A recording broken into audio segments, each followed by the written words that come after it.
everything? I think so. Good morning everybody, and welcome to this gorgeous, bright, sunny, crisp and very cold autumn day. At last it feels like autumn. I have decided to go out in the van today.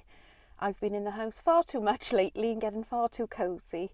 So I have made myself come out in the van today, and I am going to take a trip to another woodlands, but this time it's not the woods that's very quick to get to from my house. I'm actually taking the van, and it's a wood I absolutely love, and I only discovered it probably 4 years ago. It's very near where I was born and raised, and it's an interesting woodland. There's a couple of things I love about it. Teddy's not with me today, and the reason for that is Teddy walked outside the door, saw how cold it was. Now is normally her sleep time, so she's gone back in the house. So I think she would have loved the woods, but I'm not going to force her. She can come out with me later on today. So it's just me today, guys, and all of you. So yeah, let's go to the woods. Okay, well, I've parked up on a lay-by at the side of a pretty busy road, but the woodlands are only just across the road and up a footpath. Sun is shining nicely in the van, so hopefully it'll be nice and warm when I come back. So I've changed my shoes, put my walking shoes on. So yeah, let's go see what we can see in the woods.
Well, I've taken a seat by the campfire, which isn't lit, obviously, and yeah, I just wanted to tell you a little bit about these woods. As I said, I only discovered them probably 4 years ago, even though I was born and bred maybe a mile from here, somewhere I never came as a kid. They're private woodlands, and they're owned by an estate, and they're run and they're managed by a social enterprise in the old farm building just up over the hill here. And the social enterprise have created beautiful little woodland seating areas, and I just took a photograph of myself beside this little fairy door in the trunk of a tree, which I absolutely love. But way back, this path that I'm sitting on now was part of the original tramway carrying, I think it was coal, and there's definitely a quarry here as well that they quarried sandstone from. So it's an ancient woodland, and I absolutely love the feeling here. And I'm going to let you into a little secret now about me. I don't know if any of you can relate, but for many years now, if I've woken up in the night and I haven't been able to sleep, what helps me get off to sleep is to imagine that I am walking through a woodland with lots of leaves on the floor. And it was quite a specific woodland that I've always thought about, and that someone's chasing me, and I'm sort of feeling a bit frantic, running along this track, and the whatever it is that's chasing me is almost upon me, and I roll down a bank and fall into sort of low bushes on the ground. And I crawl through these bushes, and that thing, whatever it is still chasing me. And once I get the other side of this bush, I find this giant tree trunk with a little hole in the bottom. And it's just big enough for me to crawl inside. So it must be quite a big hole. So I crawl through this hole, and the tree trunk inside is enormous, like a TARDIS. And once I'm in, I'm safe. Whatever it is that was chasing me doesn't know where I am, and they can't get in. But by the time I get that far, normally I've gone off to sleep. And yeah, as I say, it's just one of those things that I do if I can't sleep. So when I came for a walk a couple of years ago and I discovered this woodland, the path that I'm on now, spookily, and I've never been here before up until that point, the path that I'm on now was exactly like the path in my dream. And so that's why I just love the feeling here. But perhaps even more spookily, there are some really beautiful trees here, and I'm just going to go up and see one of my favourites, which is an ancient oak tree. I really can't imagine how many years old it is. It's very, very old, and it's got lovely roots, and I just love to sit by it. So I'm going to go up and show you that now. And it's in a field just where the original, well, there was a manor home here called Tondu House, and one of the colliery owners owned it and lived here with his family. But the building was demolished in the 60s, but the farmhouse is still here, and it's called Tondu House Farm. And the farmhouse now is run by the social enterprise that I was telling you about. I think they have a cafe up there. I think they even have an Airbnb. And yeah, it looks absolutely lovely. But the farm buildings themselves were part of a very secret World War II effort, which I'll talk about in a little while.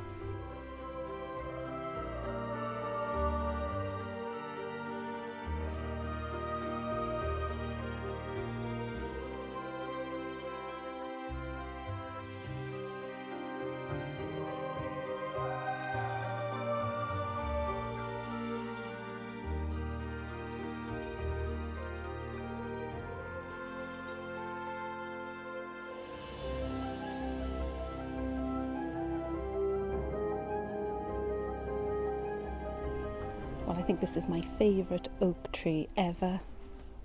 Look at the size of it. And I can almost climb in there. Oh, it's just such a lovely tree. I do love trees. I think I always have done, because when I was little, I had the Ladybird book of trees. I used to love looking at the pictures in that. I especially love, I'm not sure if you can see on the film, but around, for quite a few metres, the entire circumference of the tree, I'm guessing it's where its roots are, there is nothing growing here. There's dried leaves, little tiny little brambles and things. And then just where, I'm guessing where the roots end, there are a little ring of little saplings all the way around. So it makes me feel like I'm in a fairy circle, really magical. Beautiful tree. The buildings up behind me, I mentioned earlier, they are the original Tondu House farm. But the farm buildings and these woodlands were used for top secret testing during World War II. It was known as the Pyrotechnic Research Facility. As I said, top secret. The locals didn't know it was here, but they used to test explosives. But actually, before World War II, some of these farm buildings were used for part of, there was obviously a lot of coal mines in this area, and the pit ponies had a hospital here. So it's where all the vets treated the poor little pit ponies who spent their lives underground. Poor old ponies, and poor old men who had to work in those conditions. Funnily enough, my father's mother, I remember her, she died when I was very young, but I always remember her telling me when she was young, she remembers the pit ponies. They were kept underground all year long. They had stables and everything under there. But for 2 weeks during the miners' fortnight, when all the mines shut, they would bring the ponies up to the surface and turn them out into local fields. And she said she remembers watching the ponies, just as I said, they were kept in cramped, dark conditions underground. So when they were turned out for that period of time during the summer, they just used to run around the fields, roll around, and absolutely love it. So yes, this buildings behind me was the pit pony hospital. But anyway, we're going to carry on through the woodlands now, and I'm going to see if I can find a concrete bunker that was part of this top secret testing during World War II. And I did see it a couple of years ago, so I'll see if I can still find it. It was a bit overgrown then, but it was a concrete bunker that was used for where they would sort of set explosives off. It was a safety wall they could watch behind. So I think I've had enough of my oak tree for now. We'll head off into the woods.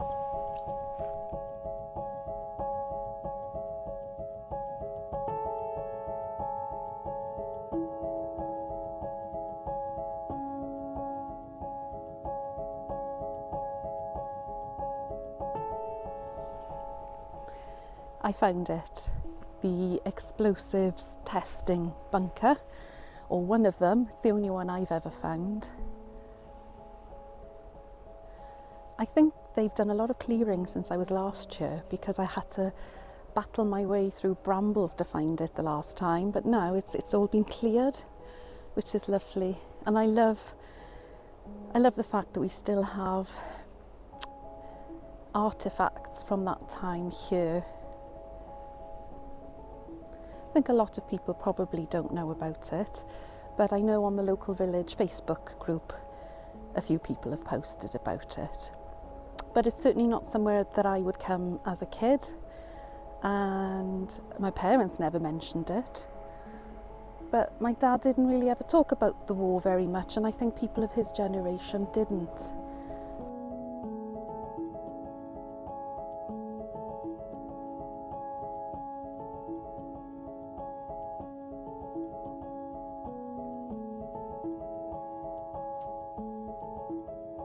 So this is the back end of the shelter, and I'm assuming that the scientists would stand in here on this concrete platform and trigger the explosives, and they would be able to observe through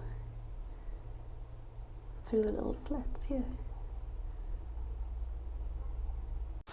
You can probably see the remains of metal that's corroding away. I'm guessing that would have been protection.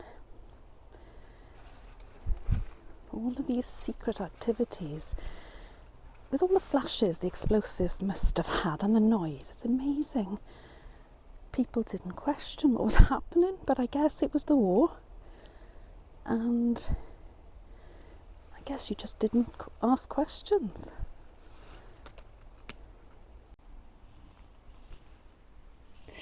That's the very strange thing about these woods. I've been for a little extra walk after looking at that World War II bunker, and I'm pretty sure I was retracing my steps, but I've ended up somewhere completely different, because I certainly didn't come through this track with the little stone wall that you can see behind me. So that's interesting. The woods are not that big, so I don't think I'm lost.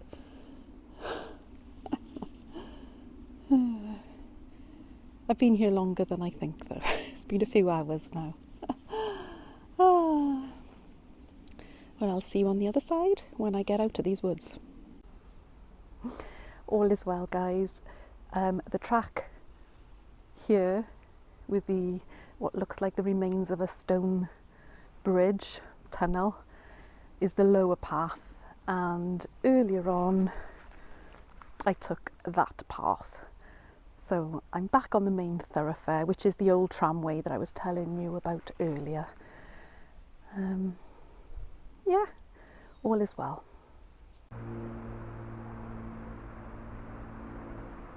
Well, I did say, and I do keep saying these woods are magical. I've just come across,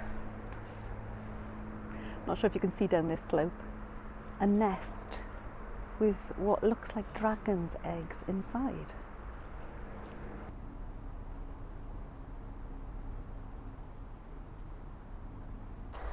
Well, I'm coming back to civilization because I can hear the road noise again. So I've come to the end of my afternoon walk in my secret woods. I've had a lovely time exploring. I feel like a kid again. Been really good, and I hope you've enjoyed it too. So I'm going to go back to the van, and I was thinking of having my lunch in the van. Did bring some lunch with me, but I think time has run away with me. Time is getting on, so I think I'm going to head straight home instead. But I hope you've all had a lovely week, and I will see you next week. Take care everyone, bye.